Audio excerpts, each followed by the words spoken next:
Fala galera, sejam muito bem-vindos a mais um episódio do FOMOcast, o podcast que nasceu para ser a ponte entre o mercado brasileiro e europeu quando o assunto é empreendedorismo, negócios digitais, histórias de sucesso. E assim como em vários outros episódios, hoje eu tenho aqui mais uma história de sucesso, mais uma empreendedora fora da curva.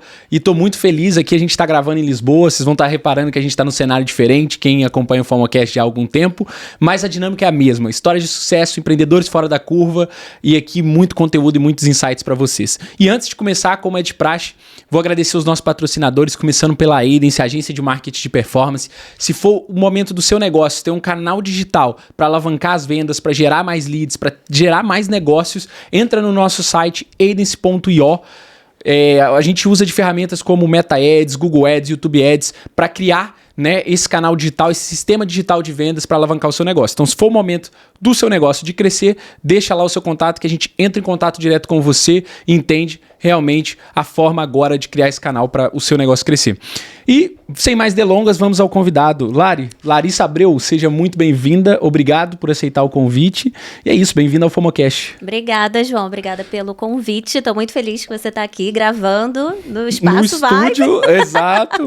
Com o FOMOcast, que é um podcast, um programa que eu estou admirando demais. Está trazendo, obrigado. Convidados incríveis. Então, obrigada pelo convite. E para manter o nível, a gente convidou você.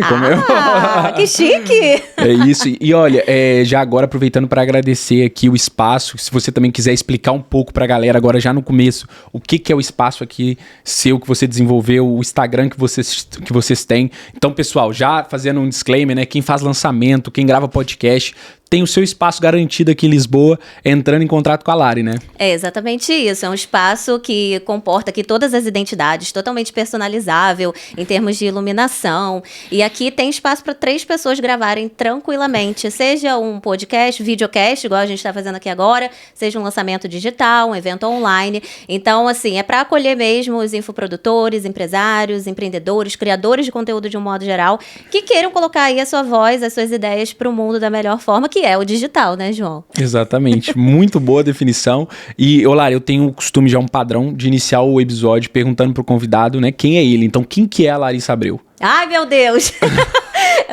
A gente estava conversando... Deixa eu dar uma pausa. Deixa eu fazer um disclaimer aqui. Ô, gente, é que a gente fez um teste antes e a gente gravou um tempasso sem saber que tava gravando. E eu adorei a forma como você se surpreendeu com a pergunta como se ela fosse nova. Pra mim, isso tinha que virar um corte. Mas foi uma ótima forma de começar. Mas quem é a Larissa Abreu, então, Lari? Mas na verdade, meu Deus, porque eu falei em uma frase no treino, né? E ficou até boa. Ficou top. Agora eu vou ter que recomeçar, assim. Resumidamente, né? É até complexo a gente se resumir em uma frase, porque nós somos seres multifacetados, apaixonados por várias coisas. É verdade. E eu me considero uma pessoa super proativa, determinada, empreendedora nata, desde criancinha. Gosto de me relacionar com pessoas e vejo no digital a possibilidade de mostrar isso para uma maior quantidade de pessoas e potencializar o meu negócio, colocando dinheiro no bolso, é claro. Muito bom. De novo, você definiu muito bem. Forma curta e direta, muito bem. Tem que ter o dinheiro do bolso, né? Eu gosto de falar logo porque é o seguinte, eu não faço do digital uma ilusão. Muita gente, às vezes, vem por purpurina, por engajamento, sei lá, purpurina, ego, ótima definição. Purpurina. E desde sempre, desde quando eu comecei a me posicionar no digital, eu vi que o digital era simplesmente uma forma de colocar a minha voz pro mundo. E colocar a voz pro mundo é servir pessoas, impactar pessoas e também colocar dinheiro no bolso e crescer financeiramente. Concordo plenamente, eu também estou no digital já há algum tempo, né? E sobre isso, você usou uma definição muito interessante sobre essa questão do ego associado ao digital, da purpurina, como você definiu, e a questão de colocar dinheiro no bolso. O que eu vejo também é muita gente exponenciando essa parte do pôr dinheiro no bolso como se fosse algo fácil, como se fosse algo muito fora do que é um negócio real, vários outros modelos de negócio. Eu entrei com essa ilusão do enriquecimento, do crescimento rápido, e hoje eu tenho uma visão muito mais do que nada mais é do que um outro ambiente também para se fazer bons negócios, para se gerar valor, e eu procuro muito mais consistência a longo prazo do que propriamente booms, assim, né? Tipo, faturação, igual falam aqui, ou faturamento rápido, o que é que seja. E eu não sei, eu gostaria de saber a sua visão sobre o que o digital hoje representa, tanto em Portugal quanto no Brasil. Eu vejo o digital e muita gente às vezes se perdendo nesse caminho como um meio muito interessante para você prosperar. Principalmente em termos de liberdade geográfica, financeira, em todos os sentidos. Você não fica limitado a um ponto físico, você não fica limitado a uma cidade específica, e isso é muito poderoso. Mas é como você falou, não é um lugar super poderoso se você não fizer exatamente as mesmas coisas que você faria no ambiente físico. É um negócio que requer atenção, investimentos, muito trabalho, estratégia, tá do lado de pessoas que vão poder te ajudar nesse processo, porque ninguém é bom em tudo. Então, eu acho que um dos maiores erros que eu vejo hoje são pessoas migrando do offline para o online sem essa percepção real do que é o ambiente digital. É um novo negócio. É como se fosse assim, uma loja física versus uma loja digital, um e-commerce.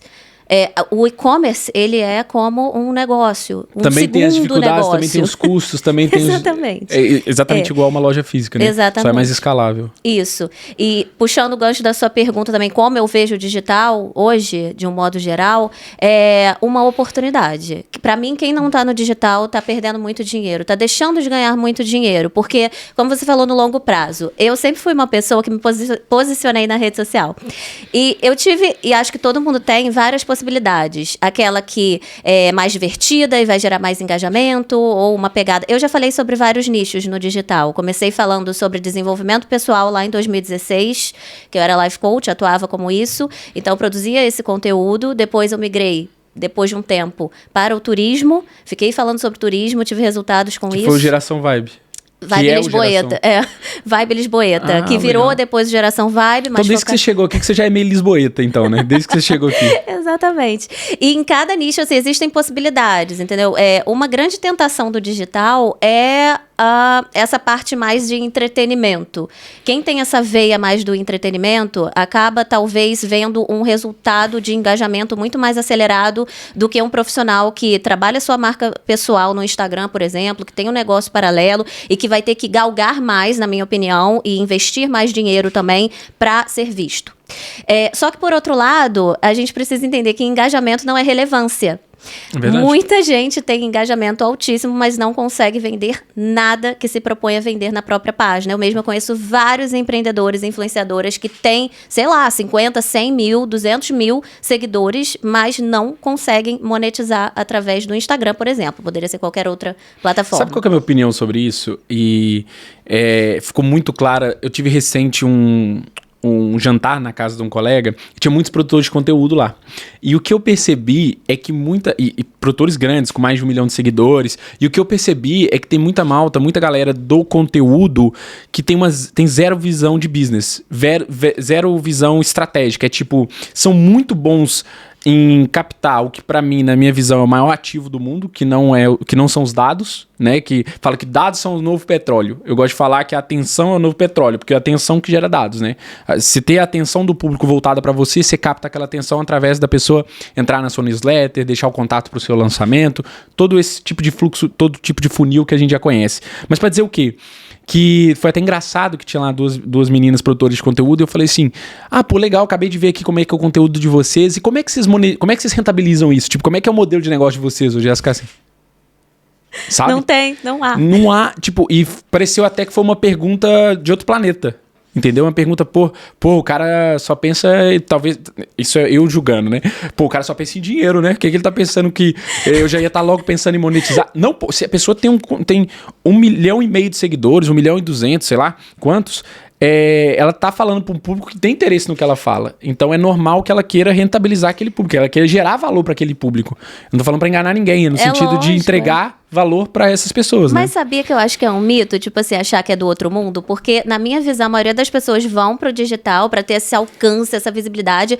No fundo, elas querem duas coisas, fama e dinheiro. Agora, querer dinheiro sem ter um modelo de negócios ou uma estratégia simples que seja para você monetizar, nem que seja através da afiliação de algum produto digital, caso a pessoa não queira criar, ou até mesmo a influência, fechar parceria com as marcas. Agora, o que eu vejo, 2 problemas que a gente vive hoje. Uma das marcas tem esses grandes criadores de conteúdo que tem um alcance gigantesco e um potencial de negócio gigante, mas que não tem que ser lapidado esse diamante na mão deles. Porque, assim, eles não têm muitas vezes a maturidade de negociar com uma marca, de mostrar o valor, de passar as métricas que realmente vão fazer aquela marca prosperar através da visibilidade que eles têm. Eles não têm isso. Eles simplesmente aceitam, muitas vezes, permutas ou simplesmente não conseguem monetizar. E as marcas, por sua vez, né, um contraponto aí também estão numa fase de amadurecimento, na minha visão, principalmente aqui em Portugal. É verdade. Aqui, na minha visão, existe muito essa diferença entre o influenciador celebridade, que é o que as marcas normalmente investem alguma verba, e o micro-influenciador, que é praticamente, assim, invisível. Eu não vejo as marcas ainda notando o potencial que um micro-influenciador tem de trazer alcance, visibilidade e até mesmo conversões. Claro que sim. Então, a gente está passando, assim, na minha visão, a gente está engatinhando, tá, nesse sentido. Obviamente, as marcas estão enxergando cada vez mais isso e os influenciadores também estão começando a se posicionar. Eu costumo dizer assim, cada influenciador tem sua fase. Tem um influenciador que está começando, que vai aceitar, exemplo banal aqui, um brigadeiro como permuta. Exato. Mas tem um influenciador que já está num nível que sabe muito bem que a página, seja o Instagram ou qualquer outro, um blog, é um espaço publicitário. Então, ele vai cobrar por aquilo. Só que falta isso que você falou, estratégia, modelo de negócio. Quem depende da imagem pessoal precisa ter isso em mente. Então, resumidamente, eu vejo que a gente está enfrentando muitos desafios hoje, e até mesmo eu trago aqui para o meu lado, que eu acho que eu faria muito bem esse trabalho, e até faço como micro-influenciadora aqui em Portugal, algumas pequenas marcas. Às vezes eu faço alguns trabalhos de criação de conteúdo, mas é muito sobre posicionamento. Na época que eu tinha 5.000 seguidores, eu já conseguia permuta de hotel na Serra da Estrela. Sabe? Brutal. Hotel 4, 5 estrelas. Então é muito sobre posicionamento. Eu vejo pessoas com 100 mil, 200 mil que não ganham nem €1 com isso. E é preciso entender que quem é influenciador, não consegue viver só de permuta, porque tem conta para pagar.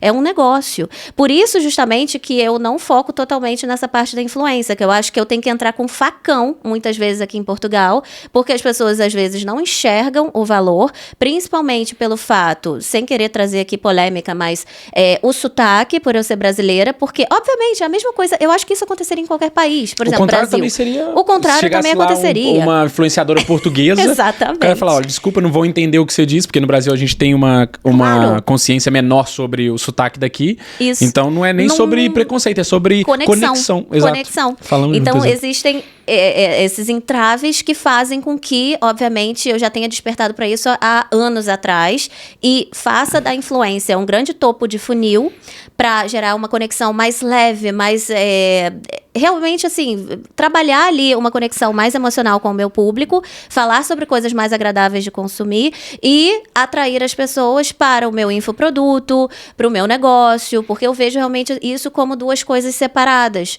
Sabe? E, obviamente, seria ideal focar em apenas uma delas, não sei. Mas a verdade é que ao longo do caminho é que a gente descobre realmente o que a gente ama, o que a gente quer. E eu vejo em mim essa pessoa que é multifacetada mesmo e que quer tentar os dois. Tentar não, quer conseguir os dois. Claro. Só que focar mais no negócio, no infoproduto, no estúdio, em negócio mesmo. Porque a influência, se eu for viver de influência aqui em Portugal, talvez eu vou demorar muito mais para conseguir isso, na minha visão. E você, no seu caso, a conexão maior que você pode gerar também é com aquele público brasileiro que quer descobrir mais de Portugal, né? Mas eu acredito que você faz algo muito bem, que é a questão de rentabilizar de todas as formas o conteúdo, porque aqui é um espaço para conteúdo, você consegue rentabilizar enquanto influencer, você também é infoprodutora e também é empresária em outros ramos. Então, nesse sentido, até para dar um contexto para o pessoal que está te conhecendo agora, o que hoje o conteúdo representa na sua vida, assim, porque ele acaba por ser a base, né? Mas o que você arquitetou, né, o seu business por trás, porque o FOMOcast é um podcast de empreendedorismo, então a gente fala muito de negócio. Eu sei que tem alguns podcasts que são mais sobre a história da pessoa e tudo mais, a gente também puxa e vai saber um pouco mais do seu percurso até aqui, mas o nosso foco principal é muito entender o business por trás da pessoa que está sentada aqui. Então eu gostava de entender um pouco nesse sentido, quais são os seus negócios hoje e como você tem estruturado e sua visão do futuro para eles. Tá, hoje eu tenho, vamos lá, são tantas coisas, mas assim, resumidamente eu tenho o meu posicionamento no digital, que eu trabalho a minha marca pessoal Larissa Abreu, especialista em marketing de conteúdo, comunicação, então eu ajudo empreendedoras e pequenas marcas a se posicionarem no digital e venderem através, majoritariamente, do Instagram, que é a rede social que eu mais domino. Só que, assim, obviamente, a gente fala sobre outras mídias, sobre muito mais. É porque eu foco realmente no Instagram, que é o que eu tenho mais resultado, é o que eu domino mais. Então, eu ajudo essas pessoas através de curso, mentoria, imersões esporádicas que eu faço. Então, eu tenho essa missão hoje, que eu até costumo usar um jargão, não é jargão bem, é uma frase que eu gosto, que é o seguinte: não existe muro entre o online e o offline. As pessoas, às vezes, travam. Eu conheço inúmeras empreendedoras, são super extrovertidas, fazem networking presencial, one-to-one, falam sobre seus produtos no presencial. Chega diante das câmeras, travam. Parece não que veste consegue. um personagem que não consegue sustentar, né? Exato, não consegue, tem essas travas. Então, eu uso esse lema de não existe muro entre o offline e o online. Você precisa quebrar esse muro e eu ajudo nessa quebra. Muito Por quê? legal. É importante, senão você não vai ser vista. Vão ter outros profissionais do seu nicho, outras empresas também que fazem a mesma coisa que você, mas vão ser mais vistas, porque elas estão comunicando todos os dias na internet, você não.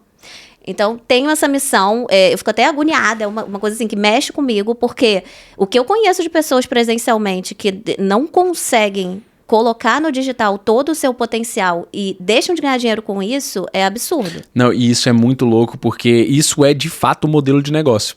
Tipo, ajudar as pessoas a se posicionarem no digital de forma a rentabilizar o potencial delas. Eu trouxe recentemente a Sara, vou até te mostrar aqui qual Sara eu tô falando, que ela simplesmente fez o seguinte, fazendo já o jabá pra Sara, vou cobrar, viu, Sara?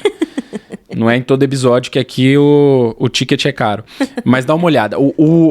Olha, ela já definiu bem na bio dela. Mentora de profissionais de beleza que querem aumentar sua faturação e viver uma vida que ambicionam. E eu trouxe ela aqui no FOMOcast recentemente. Por que eu tô usando o case dela para representar tudo isso que você tá falando também? Porque dentro disso que você falou, ela se posicionou pro nicho da beleza. Porque ela já era maquiadora. Então, ela é dentista, na verdade, que tinha como hobby maquiar. Só que ela percebeu que se posicionando no digital, ela conseguiria impulsionar o negócio dela de maquiadora e de outras maquiadoras. Então, dentro desse fluxo, ela conseguiu construir algo muito relevante. E é mais ou menos essa ótica que você está trazendo para um público, no seu caso, no contexto de diversos negócios diferentes, certo? Tipo, a pessoa negócios, pode ter diversos propósitos. Pode ser físico, majoritariamente quem trabalha a marca pessoal, profissionais liberais, é o meu público que mais consome porque é o que realmente eu gero mais conexão. Mas tem algumas pequenas marcas, até mesmo lojas de moda feminina, ou seja, não tem qualquer nicho, pode ser, desde que a pessoa esteja disposta e comprometida a fazer acontecer. Porque não adianta nada eu entregar todas as estratégias e todo o apoio e a pessoa não executar. Não implementar, né? Então tem essa vertente do Larissa Abreu. Eu achei muito legal o perfil dela, inclusive porque ela quebra uma objeção já na bio, né? 20 minutos por dia é suficiente na rede social. Ou seja, qual uma das maiores objeções da pessoa quando não produz conteúdo? Não tenho tempo,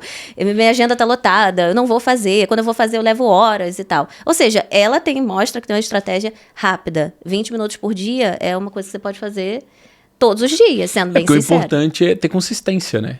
Claro, muito mais do que ter um conteúdo viral ou ter uma ideia mirabolante.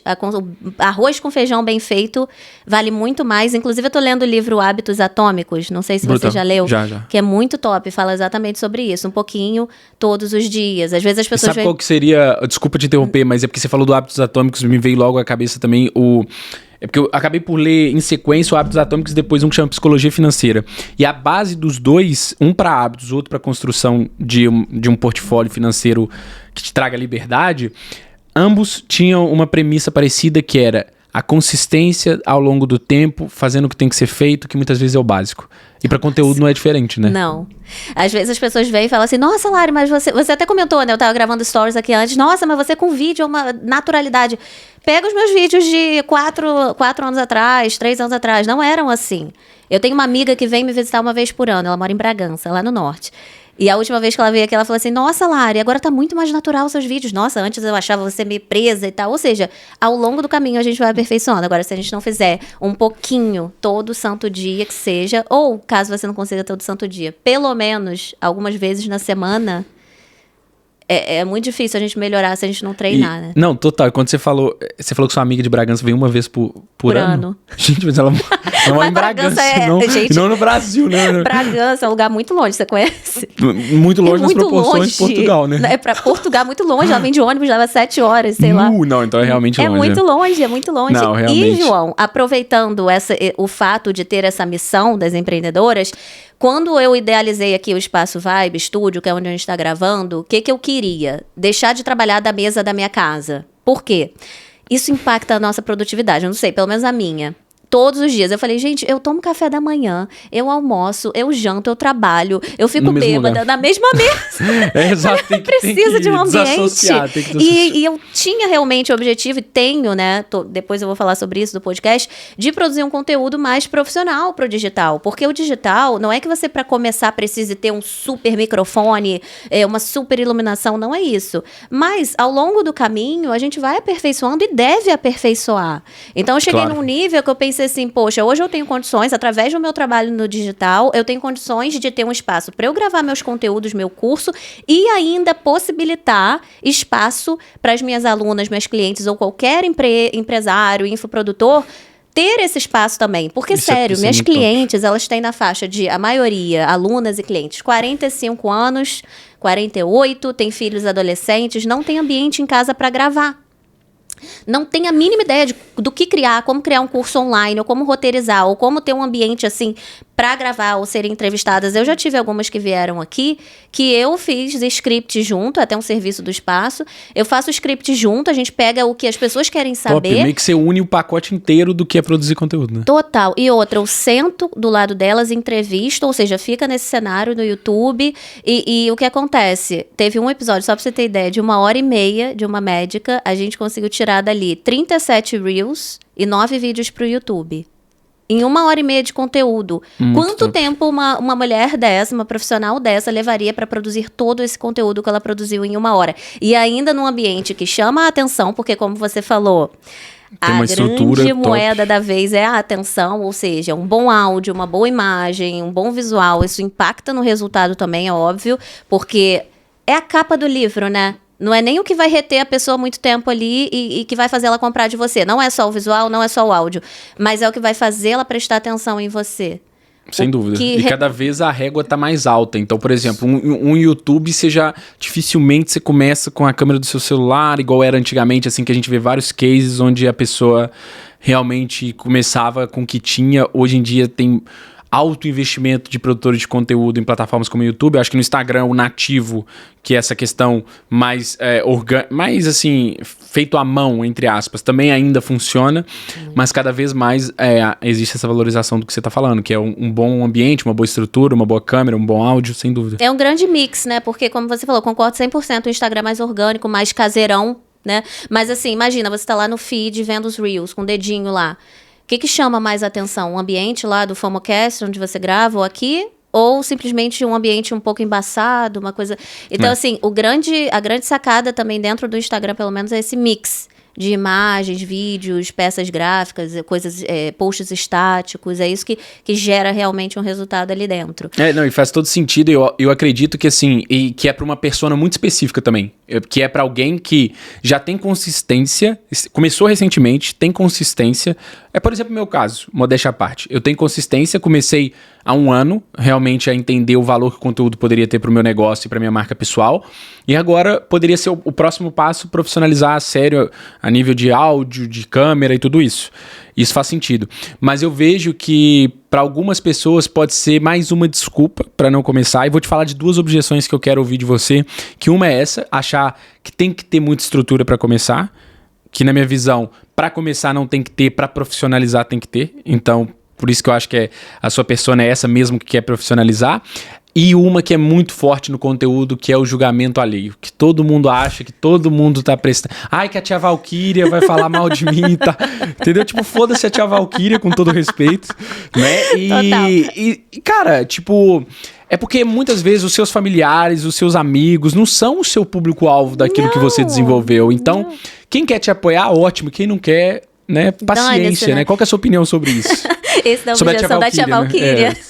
Eu acho até engraçado, porque é uma coisa que eu vejo que 98% das pessoas passam por isso e eu, felizmente, não passei. Talvez por morar fora, pela minha mãe e meu pai serem muito... sabe? Tudo que a gente faz, eu e minha irmã, eles super aplaudem. Então você não tem uma tia Valquíria? Não tenho tia Valquíria. Eu tenho, porque eu tava morando longe também.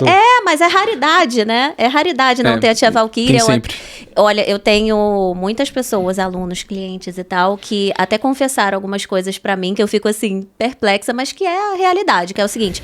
Um exemplo, um cliente meu português, ele falou assim, Larissa, eu sou do Algarve, e quando eu me mudei para Lisboa, para começar a me posicionar na rede social, eu bloqueei todos os meus amigos, minha família, todo mundo, que eu tinha vergonha deles me assistirem. Sabe? É nesse nível da tia Valquíria. Então, assim, gente, sendo bem sincera, desculpa o palavreado, mas é porque eu sou assim mesmo. Cara, foda-se. A verdade é essa, foda-se quem tá ali julgando. E sempre é o foda-se brasileiro, não é o foda-se português. É o foda-se, tipo... É o foda-se brasileiro, que é o tipo assim, é esse. Porque o que acontece? Sempre vai ter alguém pra julgar. Agora, depois que você consegue um certo resultado, as pessoas vão te admirar muito. Primeiro elas vão rir de você. Depois elas vão te aplaudir. Sabe quantas mensagens eu recebi no primeiro... O primeiro Reels que eu postei foi um dos melhores. Não sei se o produtor lembra, a gente fez lá na sala. Você lembra disso? Pô, na sala, eu acho que foi iluminação. Não, tinha uma câmera boa também. Comecei bem. Aí deu um engajamento alto. Depois, como eu continuei com consistência, foi diminuindo. Mas nesse primeiro Reels eu recebi 3 mensagens assim. Qual é, João? Virou coach? Juro por Deus.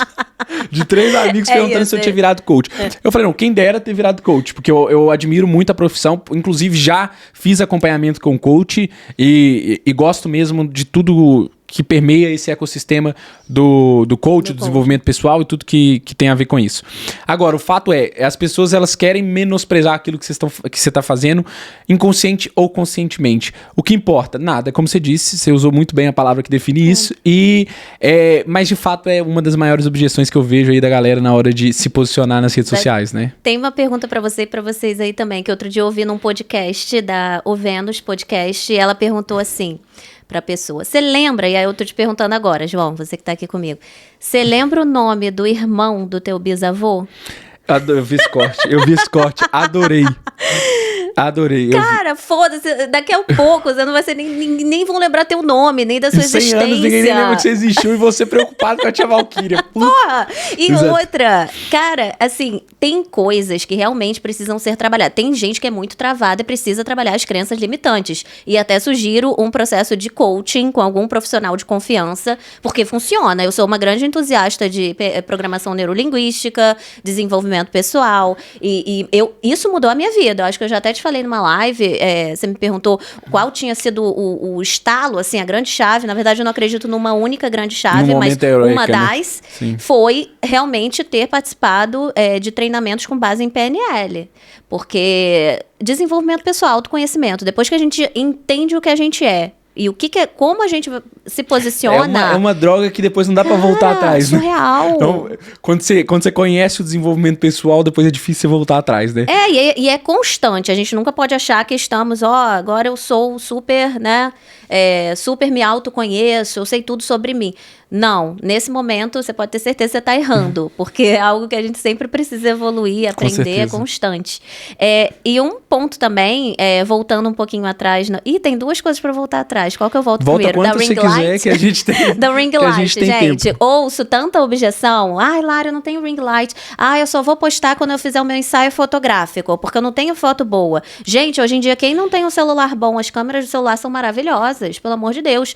Claro que óbvio, se você quer trabalhar sua marca pessoal no Instagram ou em alguma rede social, eu recomendo fortemente que você pense num ensaio de fotografia estratégico, com foco em branding, sabe? Se você é uma advogada, por exemplo, uma médica, faça mesmo e constantemente. Mas isso não impede nem que você use o seu celular inicialmente. E outra, o Instagram ele não é uma vitrine perfeita. As pessoas precisam ver que tá pulsando, que tá vivo. Porque se o consumidor chegar no teu perfil do Instagram e ver que é uma agência que tá cuidando somente, que você não tá ali por trás, seja você uma marca pessoal ou até um negócio mesmo, através de influenciadores. Fica muito banalizado, assim, né? Institucional, chato. Ninguém aguenta. Fica muito chato. Então, é importante esse mix, tá? E assim, ring light, gente, não tem um tripé. O que eu mais ouço é, eu vou comprar um tripé, não tenho tripé. Gente, pelo amor de Deus, pega uma fita crepe. A garrafa d'água, uma fita crepe, você consegue colocar o celular ali no meio, ainda pode fazer uns movimentos assim pra trazer dinamismo. Ou seja, é muito simples. Não é a falta de foto profissional, não é a falta de iluminação, não é a falta de cenário. Coloca uma cortina atrás, sei lá, coloca um papel, celofane. Total, acho que o que resume isso, tem uma frase de um careca conhecido aqui no marketing digital, que eu acho que você conhece, né? Um careca famoso aqui no marketing digital, que a primeira vez eu ouvi dele, certamente não é dele, mas eu ouvi dele, que é que ou você tem desculpa ou resultado e nunca os dois ao mesmo tempo. E isso é realmente muito forte e resume um pouco do que você tá trazendo aqui sobre essa questão de, cara, tipo, não tem tripé? Usa garrafa d'água, não tem... Gente, o meu primeiro curso que eu gravado mesmo, foi o Destravar Digital. Foi um curso pequeno, curto, direto ao ponto. E assim, eu tinha até um microfone, mas eu paguei 35 euros numa loja aqui em Lisboa. Esse de lapela, né? Não, era um até em pé, assim. Tipo, mas muito ruim, nossa senhora. E assim, ficou horrível. Depois eu mostrei pro Thiago, eu mesma gravei em casa com OBS. Tipo, pra mim é um super desafio. OBS, fios, cabos e...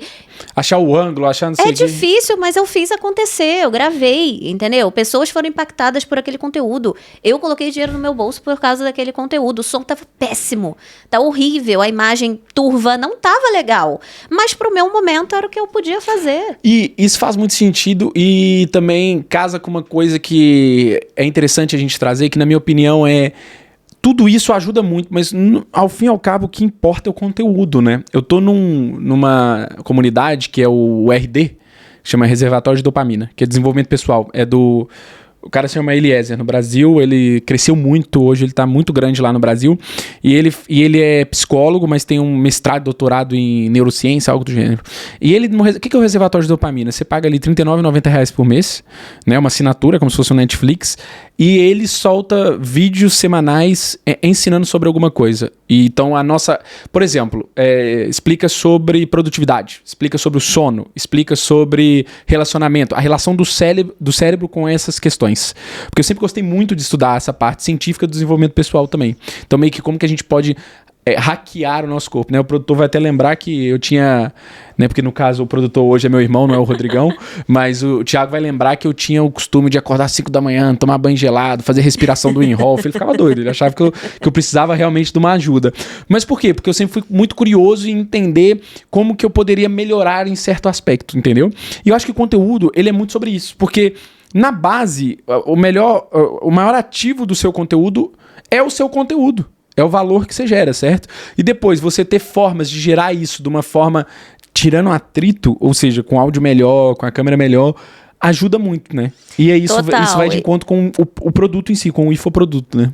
E você falou uma coisa que o conteúdo, ele tem que ser seu, ele não pode ser do ChatGPT, por exemplo. Eu amo o ChatGPT, ele se tornou o meu melhor amigo, gente, confesso. Todos os dias eu fico com o ChatGPT aberto para estruturas. Para gerar ideias, estruturas. Agora, eu não recomendo que você copie e colhe aquilo ali, sabe? Por exemplo, o que mais encanta na internet, e você que tá aí assistindo pode até analisar como consumidor mesmo, são aqueles conteúdos que têm realmente uma experiência pessoal da pessoa que está falando, sabe? Relacionada a um nicho, claro, mas alguma coisa que eleve a consciência, que você está, enfim, do outro lado consumindo, que entretenha de alguma forma, mas que, na minha opinião, hoje em dia, principalmente agora que tem muita gente produzindo conteúdo, muitas marcas que não estavam no digital estão, que os itens de diferenciação são realmente essenciais agora. Quando eu digo itens de diferenciação, é isso. As suas histórias, as suas experiências,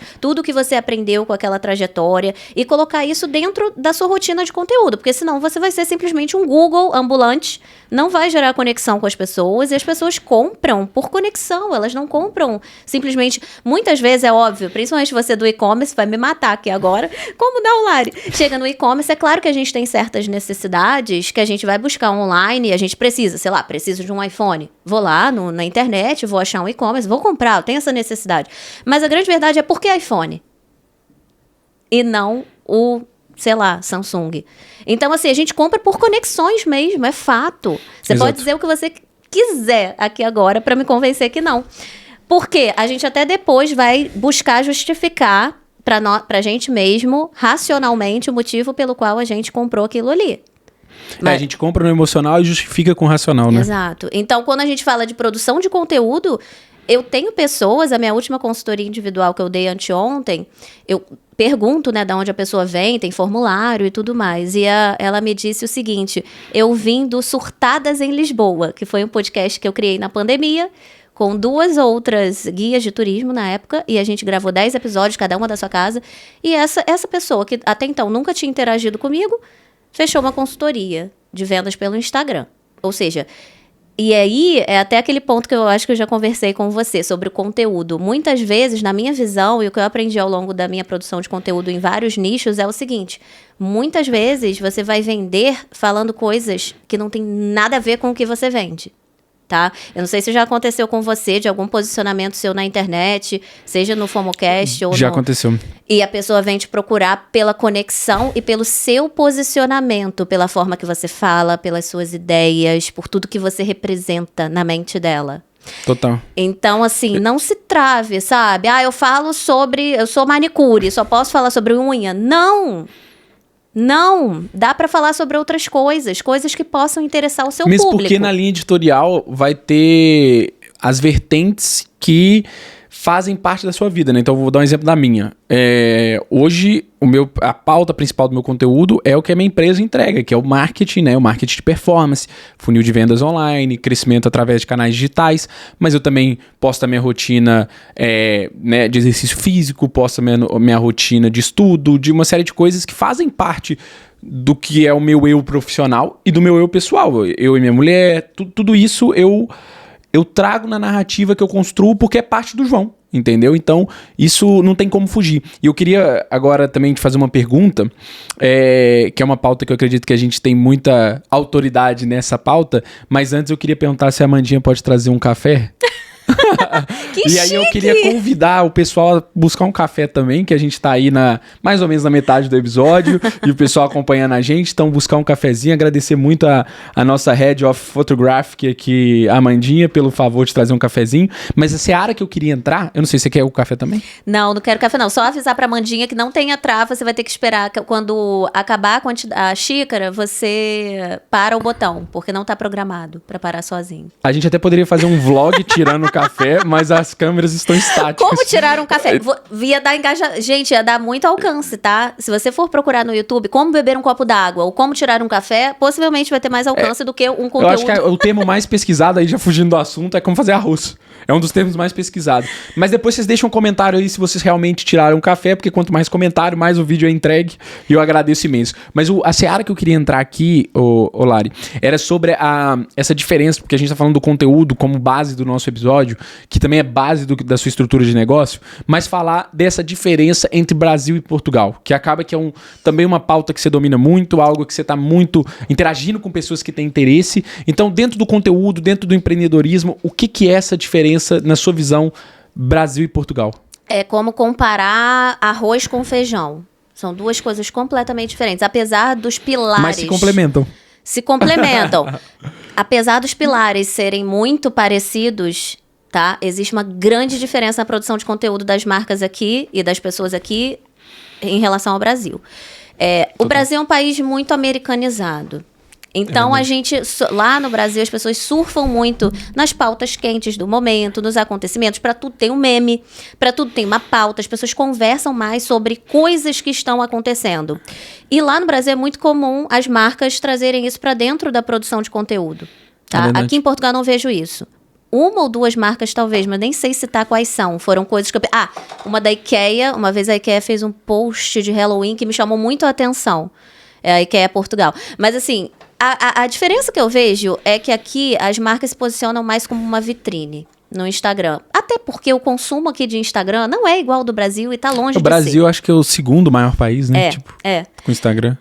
Agora, aqui depende muito do seu público-alvo, tá? Normalmente acima de 40 anos tá mais no Facebook, depende muito do nicho e tal. Mas o Instagram em si e a produção de conteúdo é muito diferente. Principalmente assim, eu vejo que aqui as marcas são muito vitrine, roupa, é a foto da roupa, é aquilo ali. E no Brasil é muito mais dinâmico, trazem muitas pautas. Por exemplo, teve uma coisa agora que rolou do filme da Barbie. Não sei se você chegou a ver. Vi, que E no Brasil todo mundo faz, é a trend do momento e tal.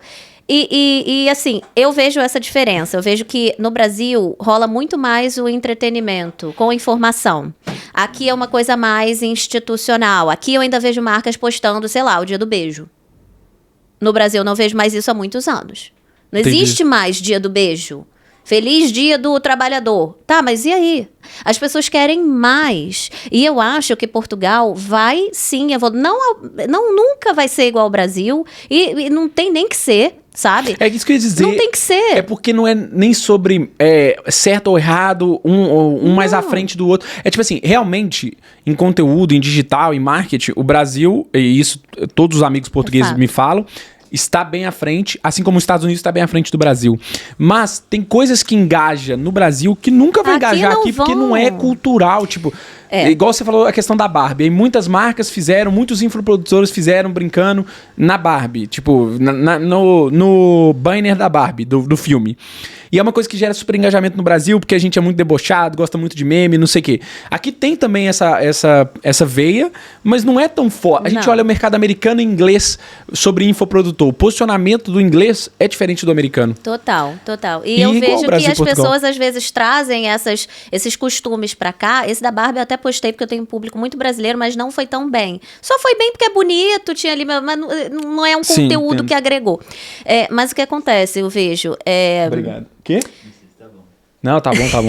Obrigado. Aqui é um básico, na minha opinião, mas é um básico que funciona aqui. E se funciona aqui, não tem por que ser estilo Brasil aqui. E aí que as empreendedoras muitas vezes pecam. E aí você deve passar pelo mesmo problema. Eu vivi isso na pele porque eu tive que adaptar o meu negócio, uma vez que eu estava focado bastante no mercado europeu e no português, focar em adaptar ao contexto. E aí, o que a gente fez? Por exemplo, se a gente trabalha com anúncios, a gente teve que entender o que performa aqui e que não é basicamente o que performa lá, entendeu? Então, por exemplo, marca, que você deu fugiu a palavra. Você deu essa sugestão de marca.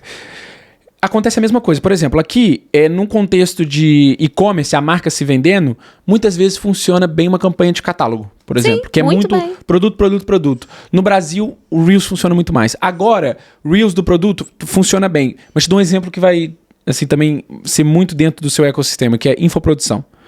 Aqui, o banner explicando a data das aulas, o preço do produto, que conteúdo que tem, e se tem certificação ou não, se tem certificado ou não, funciona melhor do que alguém no Reels falando você quer aprender como não sei o que, arrasta pra cima. E isso é louco, porque a gente pensa, porra, mas o Facebook em si, o Meta, entrega melhor vídeo do que o banner. Mas certos tipos de contexto, de conteúdo, faz mais sentido uma imagem direta ao ponto do que um vídeo. Até porque o vídeo pode ser invasivo. Eu sou grande fã de vídeos, né? Eu adoro Reels e tal, mas eu penso, eu preciso diversificar e eu diversifico e oriento clientes, alunos e tal a diversificarem, porque muitas vezes você está num ambiente que você não vai poder aumentar o som, o negócio não está legendado, está num contexto diferente, você não vai captar aquele conteúdo, diferente da imagem estática, com conteúdo mais direto ao ponto. Então, o que funciona lá, muitas vezes não funciona aqui. O erro que eu vejo das empreendedoras é acharem que, eu vou investir numa formação, num curso de Instagram lá do Brasil.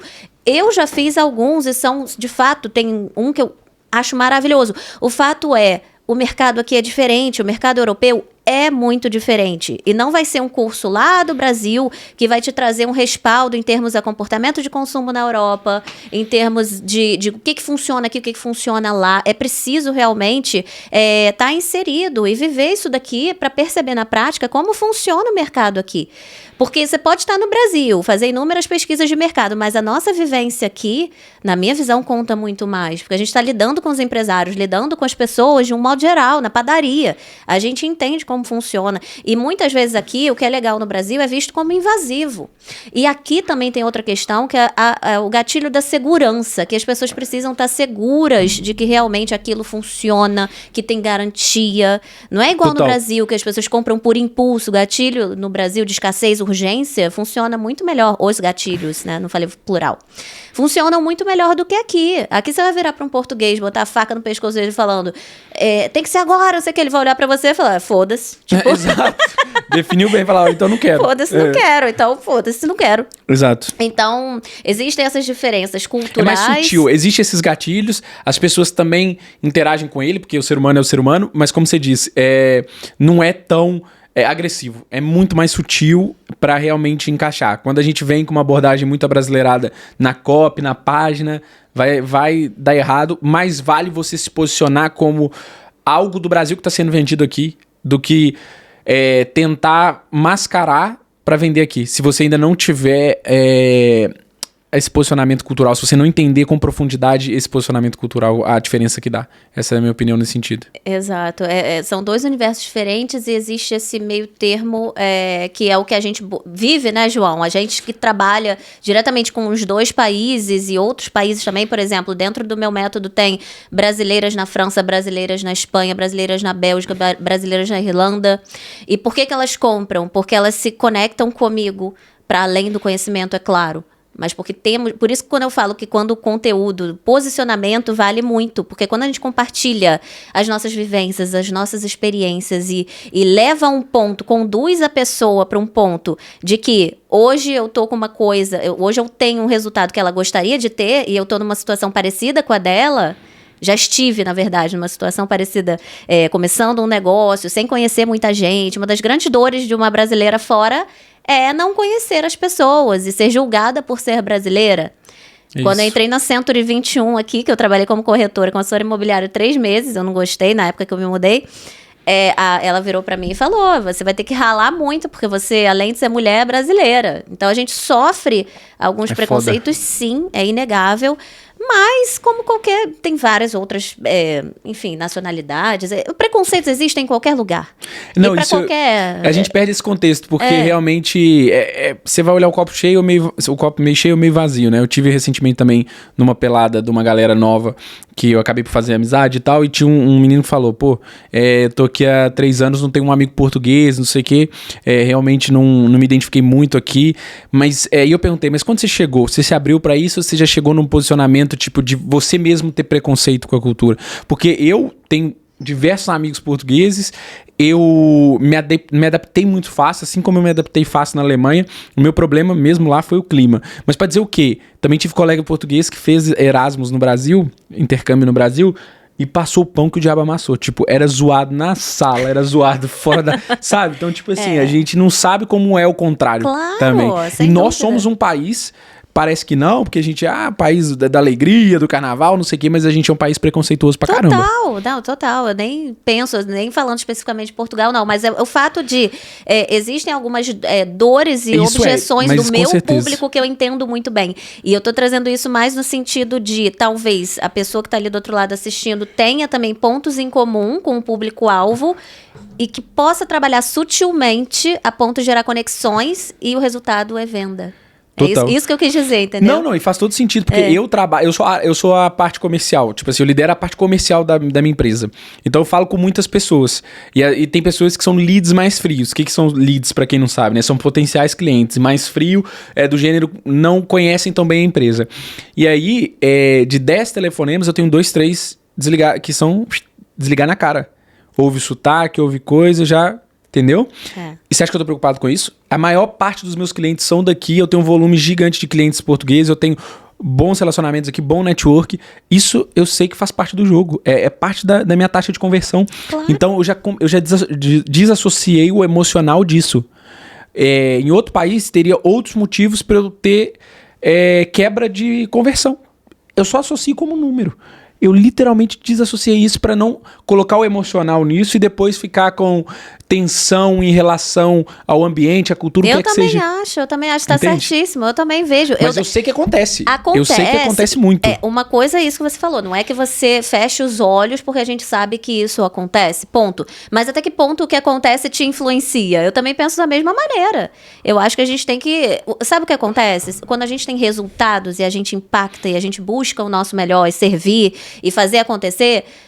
dane-se a nacionalidade, entendeu? A gente vai fazer isso, acontecer em qualquer lugar do mundo, porque a nossa mentalidade, a gente entende o nosso papel e a gente se posiciona como tal, e pronto, a gente desassocia exatamente emocionalmente isso. Mas eu vejo que o meu público nem tanto, meu público tem essas dores. Aqui. Se é recente aqui, esquece. Minha amiga, eu fiz um post sobre isso esses dias, que eu falei exatamente isso. Morar fora é você perder a sua identidade por um período e criar uma nova, construir a partir de... Não é do nada, porque a gente tem a nossa história, mas ninguém te conhece, você precisa ter uma reputação, aquela reputação que você construiu no seu país natal não existe no novo país, ou seja, você precisa recomeçar nesse sentido e tá aberto pro novo, tá aberto para uma nova cultura, para um novo comportamento, porque é a gente que tá saindo, então a gente precisa se adaptar. Eu tenho uma amiga que trabalhou num banco aqui, que ela escrevia o e-mail e no final falava escrevia atenciosamente, porque ela falava que era do jeito que ela falava e que não ia mudar para cumprimentos. Eu falei, mas isso tá errado. Ela tem que se adaptar, né? Você precisa se adaptar à realidade. Eu não tô falando... O sotaque é uma coisa. Eu tô falando de escrita, de alguns termos que a gente acaba aprendendo imediatamente. E que, se a gente tá aqui, a gente precisa realmente... E isso gera conexão. Porque eu, nas minhas calls de venda, do tipo, eu entro com uma pessoa, eu tenho um script de venda, né? Pra eu seguir. Que eu mesmo criei depois de fazer algum benchmark que funciona muito bem pra mim. E nos primeiros minutos, é a parte que eu chamo de criação de rapport. E como é que eu crio esse rapport? Que é essa conexão, essa como é que se explica rapport? Digita no Google aí, gente, rapport. Vocês vão entender o que é. Mas pra dizer o quê? Que eu falo, por exemplo... tudo bem? Onde que você tá fisicamente? Porque geralmente é por Zoom a call. Eu sou aqui do Porto, não sei. Também eu tô... Por exemplo, eu tava em Gaia. Eu tô em Gaia, o norte é brutal, né? A Malta do Norte é outro nível. Aí o Gaia... nem falo nada, pá. Aqui eu não sei... Sabe? Então, tipo assim... Ele se conecta logo pelo fato de eu valorizar a Malta do Norte e ele ser do Norte. Então, quando você valoriza coisas daqui, mostra que você tenta se adaptar à cultura, a expressões, a pequenas nuances das diferenças geográficas mesmo. Sim. Isso é muito valorizado. A gente adora quando chega um gringo no Brasil e tenta falar o PTBR. A gente acha lindo, compartilha, não sei o quê, e fala, sei lá, adoro caipirinha, adoro não sei o quê. Tipo, isso gera uma comoção na gente. A gente se conecta logo com esse gringo. Lógico. E as pessoas chegam aqui e não tem essa preocupação. Não tem. Faz o contrário, zoa. Aí eu lembro, eu vivia numa república na época da faculdade. Eu lembro que chegou um pessoal de intercâmbio, eu ia ficar 6 meses. Aí eu lembro da fala de uma menina, não esqueço até hoje, ela... Nossa, aqui chamam de litrosa, que ridículo. Eu falei... Se alguém chegasse lá e falasse que litrão é ridículo. Exato. Dá no mesmo. É o jeito deles falar, é a língua deles. Tipo, não, eu acho péssimo. Eu acho péssimo isso. Eu acho que atrapalha o crescimento de uma pessoa numa cultura nova. Em todos os sentidos, não só na cultura nova, mas até como pessoa de um modo geral mesmo, né? Exato, limitada, né? Pessoa limitada. É claro que existem as diferenças, às vezes a gente ri, assim como os portugueses riem também da diferença, e é normal, mas é essa mentalidade, eu acho que é importante isso que você falou. E agora... gente, depois me perdi. Acontece, viu? Em a cada 5 episódios, o convidado pede o raciocínio. Mas porque eu falo tanto que depois eu perco... Eu esqueci o que eu tava falando antes, pra puxar o gancho. Um dos pontos do que você falou antes, sobre essa adaptação no próprio país... Sim. Você falou sobre... Você não tem identidade, chega aqui e constrói uma nova identidade. Eu queria levantar esse ponto, porque você já morou em outros lugares, né? Você morou nos Estados Unidos, não foi? Sim, eu até hoje tenho eu tô gravando podcast também, o Topa Tudo Portugal, e em vários episódios eu trago essa pauta. Ou seja, é muito forte em mim, porque eu morei dos 15 aos 21, 22 anos nos Estados Unidos. Então, para além de todo o meu exemplo de empreendedorismo dentro de casa, que minha mãe sempre foi empreendedora, meu pai empreendeu um tempo, mas ele não tem essa veia. A veia, nem o mindset, não, é a minha mãe. Eu morei nos Estados Unidos muito tempo, que é um país extremamente, assim, que me fez... Eu também empreendi lá. Então, eu sou muito acelerada, eu gosto de saber o que está acontecendo, eu gosto de me relacionar não só com as pessoas locais, mas do mundo inteiro, por isso que eu amo o digital também. E isso me faz ser o que eu sou hoje, sabe? Eu acho que toda essa trajetória contribuiu muito para eu desenvolver as coisas que eu desenvolvo. E muitas vezes as pessoas me veem aqui em Portugal, tipo assim, a Larissa é completamente fora da curva, ela tem empresa de eletrônicos, ela tem um estúdio, ela tem curso, ela é influenciadora, ela faz isso, aquilo, outro. Só que que eu não comecei ontem. Eu não cheguei em Portugal do início. Eu já tinha morado 8 anos nos Estados Unidos, eu já tinha morado 2 anos no Reino Unido. Então, obviamente, quando eu me mudei para os Estados Unidos, eu tinha 15 anos, tem até uma história engraçada sobre isso. O meu primeiro colchão foi pego do lixo. Tipo, o lixo limpo, tá, gente? Era uma fábrica de colchão e tinham vários colchões, tipo, que iam no ser plástico. Fora. Tipo, praticamente, porque tinha um defeito ridículo. A gente chegou lá e pegou o colchão. Eu então, também assim, pegava, até hoje. Porra. Então, Sou assim. pão duro. Mas é isso, entendeu? Todo mundo tem a trajetória. Eu fiquei quase uma década trabalhando todos os finais de semana. Uma década. Todos os finais de semana. Trabalhar em 3 empregos. Né? É a parte de plantar.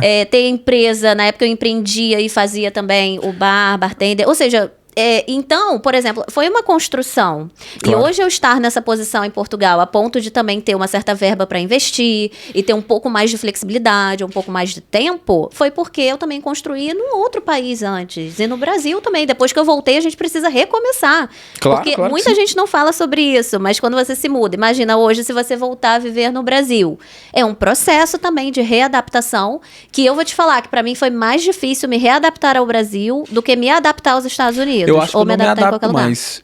Porque quando eu vou de férias, eu gosto muito de férias, mas eu prefiro como férias. Entende? Eu também. Hoje eu nem me vejo mais morando no Brasil. Há muito tempo, na verdade. Eu não me identifico com o país. Eu falo que eu só volto, sendo bem sincera, por causa da minha família e dos meus amigos. Nem por causa da praia, dos lugares, não. Eu, assim, sem querer menosprezar, eu amo o meu país, amo a minha cultura, amo comida, amo os brasileiros. Mas, assim, morar lá, a rotina lá, não me atrai. Tem muito ali trânsito, chance de ser assaltado, essas pequenas coisas é muito chato, né? É muito chato, muito chato. E pegando aqui um pouco dessa parte das empreendedoras e também do negócio ensino digital, uma outra coisa também que eu ajudo as empreendedoras, que eu faço há mais ou menos um ano, é ajudar realmente como agência. Então, a gente faz o gerenciamento das mídias sociais de algumas empresárias. A parte social media, né? Social media, majoritariamente Instagram. Boa. Então também tem essa vertente de agência que faz essa parte do tráfego pago para rede social majoritariamente. A maioria não é infoprodutora, a maioria não é. Elas são mesmo realmente... com foco de crescer o engajamento, o alcance das redes sociais. Isso, exatamente, crescer. Ou seja, eu tenho algumas clientes que tinham, sei lá, 1.000 seguidores, hoje tem 10.000 e independentemente do número de seguidores, elas têm convites para palestras, elas estão sendo vistas, né? Entendeu? Elas estão sendo vistas no mercado. Coisas que antes não aconteciam porque o digital era fraco. Então, é uma coisa que vai... puxando a outra, que eu estava até falando outro dia para uma pessoa que eu estava conversando, vou te contar agora rapidamente, brevemente, é que assim, eu vou dar um exemplo de como é a jornada do meu cliente ou da minha aluna, só para você ter ideia do nível. Do nível que eu digo assim, em termos de lifetime value, que eu tô querendo dizer. Boa. Tem pessoas, vou dar o exemplo de uma delas, contratou a minha consultoria individual, depois lancei uma mentoria coletiva online, ao vivo, investiu, depois uma mentoria individual, investiu, depois essa pessoa quis que eu gerenciasse, eu e minha agência, as redes sociais, ok, fazemos até hoje, depois eu lancei o método Vibe, essa pessoa entrou, depois eu abri o estúdio aqui, essa pessoa veio aqui gravar e também contratou o estúdio, e essa pessoa também me propôs uma parceria de influência e essa pessoa já indicou 4 outras pessoas que fecharam contratos. Não é um cliente, é um fã. Literalmente. E não é só isso. Tem várias assim. Isso me traz tranquilidade. No sentido de, o produto é bom. Isso me traz muito mais tranquilidade do que, às vezes, um print de tipo... Lari, apliquei sua estratégia, aumentei meu número de seguidores. Porque é muito bom receber esses prints. Mas, claro, sério, a validação que a pessoa tá ali... Porque esse tipo de cliente, ele não tá pensando no curto, médio prazo. Ele tá pensando no longo prazo. Ele tá construindo algo de verdade. E ele escolheu você ou a sua empresa para realmente ajudá-lo nisso. Em todos os sentidos. Então, isso me faz me sentir muito tranquila. É claro que eu tenho algumas alunas que não aplicam o que eu ensino, assim como mas isso é em todo lado. normal. É como a gente tem cliente que às vezes não implementa o que é preciso pra gente conseguir implementar. Então, sempre vai existir esses que E investir nesses clientes, né, gente? Eu vejo que muita gente hoje vai à caça de muitos novos clientes. E eu acho que prospecção faz parte do negócio, é importante. Claro. Mas, vamos pensar, até fazer uma analogia aqui. Imagina uma companhia de luz que fica ligando o tempo inteiro. Ah, qual é a sua companhia? Eu tenho aqui uma coisa interessante para te oferecer e tal. Prospectando. Uma coisa chata, né? Que a gente, como consumidor, muitas vezes não quer ouvir. E é chato isso. É muito mais interessante quando você se torna uma companhia de luz super interessante, com valores competitivos, que entrega um serviço bacana, ou até mesmo diferenciado, e as pessoas entram em contato com você, entendeu? A companhia de luz talvez não tenha sido um grande exemplo aqui para as pessoas visualizarem, mas vamos supor... assim, na base também tentando trazer a minha percepção sobre o seu raciocínio, é que é isso que constrói uma empresa, que é você ter clientes fiéis, pessoas que gostam do seu produto, estão dispostas a crescer, a aumentar o ciclo de vida delas com você, que é o lifetime value que você chamou. Isso mostra que seu produto é bom, que seu atendimento é bom. Então, dá uma série de indicativos de que o que você está construindo tem valor. Porque ter uma boa estratégia de prospecção e entregar algo que não é bom é um balde furado. Porque você vai botar gente e as pessoas vão sair depois. Você fica naquele ciclo sem fim. Não vai reter, é exatamente a companhia de luz. Exato. Ela vai atrás de você, mas aí se você recebe uma oferta melhor, um ano depois, você vai mudar facilmente. E olha que isso é um exemplo de tipo de empresa quase que tem monopólios, assim, né? Porque são empresas... Tem uma ou outra opção. Você não tem... Assim, você tem uma dúzia de opções. Você não tem milhões de opções, igual no mercado normal. Mas muito, muito legal esse raciocínio. Eu acho que faz muito sentido. E é muito na base também, não só do que a pessoa quer transmitir, mas do que ela quer construir. Então foi muito legal. Ô Lari, e pra gente chegar aqui na reta final, um padrão que eu já tenho é pedir pro convidado que deixe uma indicação de livro, deixe um raciocínio final, deixe algo para a audiência, que é, nesse caso, só para também te contextualizar, a audiência do FOMOcast é muito prestador de serviço, é o microempreendedor, é o aspirante empreendedor, assim, tem muito essa veia, né, de gostar de história de sucesso, de estar construindo algo. O que você deixaria, então, de indicação e de feedback e de conselho para essas pessoas que nos assistem? Eu vou indicar um livro que eu gosto muito, que pra mim, é claro que cada um tem uma percepção. Pra mim, esse livro foi transformador, que é A Coragem de Ser Imperfeito, da Brené Brown. Legal. Ela é TED Talker também. Esse livro foi realmente, assim, uma virada, uma das grandes viradas de chave pra mim, porque me fez enxergar que no momento que você fica aí na sua zona de conforto e não demonstra nenhuma vulnerabilidade, seja ela no offline ou no digital, você não vai progredir. Ponto. Então, se você busca felicidade, se você busca conseguir realmente atingir os seus objetivos, os seus grandes sonhos, a sua liberdade financeira, geográfica, ou seja lá qual for, realmente você vai ter que se colocar no campo de batalha, na arena, que é como a Brené chama, e fazer acontecer, independentemente do julgamento que as pessoas vão fazer em relação ao seu posicionamento. Se você não fizer, ninguém vai fazer por você. E outra coisa que eu aprendi também é que, independentemente do valor que você invista no seu negócio, seja através de ferramentas, mentorias ou qualquer coisa, é muito importante esse investimento, mas ninguém vai fazer por você o que você vai fazer por você. Ninguém entende tão bem sobre o seu negócio, ninguém entende tão bem onde você quer chegar. Então, você tem que filtrar as orientações, extrair o máximo delas e você mesmo colocar a mão na massa. É isso que vai te trazer os resultados que você deseja. Muito bom, muito profundo. Obrigada. E muito interessante, muito bom, Lari. Olha, muito obrigado por ter vindo, por ter aceitado o convite, compartilhado tanto valor, e realmente que a gente tenha uma próxima, tá? E traga a sua dupla também do Topa Tudo, certo? Topa Tudo Portugal também, nosso podcast. Segue lá então, galera, o Topa Tudo Portugal, eles têm lá um conteúdo muito interessante também para quem tem interesse em Portugal e tudo que envolve esse ecossistema, né? E é isso, galera. Muito obrigado pela audiência de vocês. Inscreva no canal. Se o conteúdo foi de valor para você, deixa o like aí, deixa o gosto, como diz aqui. E como eu sempre digo, é só o começo. Obrigada.